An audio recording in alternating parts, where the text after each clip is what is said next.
suppose you start off with what's your name and how do you spell it? My name's Gavin, and it's Gavin, Wilson, Wilson. And what do you do? I'm the host of the podcast Hibs Talk. Okay. So first question off is just sort of what were your thoughts when Heckingbottom got appointed? Because it was a bit of him and him between, was it him, would it be Appleton? So what were your thoughts when he finally got appointed?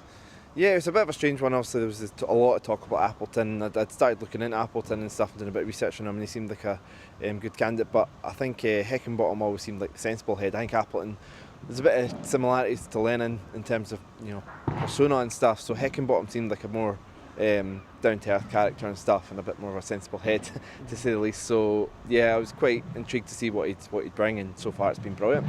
So how would you sort of evaluate his start compared to other? How would you compare his start to what we had with Lennon at the start of the season? How would you make that comparison? I mean, I'm a big fan of Lennon. He's no doubt about it. He's a great manager, but I think it's fair to say that the season wasn't going where it should have been for whatever reason, and Lennon's now done a great job at Celtic, but Heckingbottom's came in and he's just turned things around, given kind of a lot of players at least a new life, and there just seems to be a lot of real positivity about the place, and it's just great to see. So, and I mean, 17 points out of 21, can't complain, and hopefully another day on Saturday. So yeah, speaking of that, we're coming into the Edinburgh Derby in the weekend. How do you think Heckingbottom's going to sort of line up? Will he change his preparation a little bit, seeing as it's the Derby? I don't know. I mean, I guess there's always the possibility the likes of Bartley or that could come in. Somebody that has played a lot of Edinburgh Derbies and is, played a lot at Tynecastle and a bit of a bruiser in midfield. But at the same time, he's not been making a lot of changes from week to week. So I don't know. I probably can't see it. He's only been one change here or there, or the similar team. So I can probably see a similar lineup on Saturday. I can't see him changing too much. How do you see him handling the pressure of handling an Edinburgh Derby for the first time? I mean, he was talking about.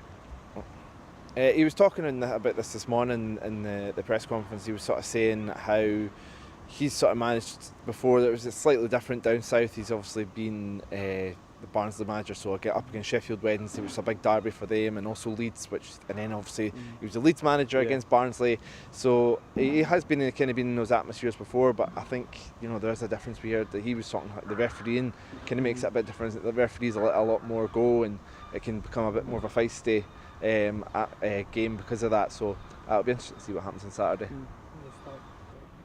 So coming up the Edinburgh Derby bit there, so how do you see that how do you evaluate that against other derbies? Is it just right up there amongst sort of atmosphere and the football on show? Sorry. Oh, sorry about that. I'll go for it. So how do you rate the Edinburgh Derby amongst other derbies in the world, like the atmosphere, the football on show? I mean, it's always hard because it's the only derby I've actually been to. I mean, obviously watched a lot on the telly, and it's fair to say, because of numbers and stuff, the Old Firm's a really special derby. But no, I think the Edinburgh Derby's brilliant. It's got such history to it. It's got such spice to it, and I mean, obviously, we don't want to see the same sort of things as was last time at Tynecastle with people getting carried away. But there's that passion there, which is great to see, and it's just such a great game. So many great memories, so many bad memories as well. But yeah, just a brilliant derby. So really up there. How would you see the game going on Sunday? Do you see it Hibs favour, Hearts? Draw? I think it's going to be a tight game. Just came off the back of two games which we've came up against teams that have been difficult to break down, Livingston and Kilmarnock, so I can see the Hearts game being similar. It's a narrow pitch at Tynecastle, so that's always a factor.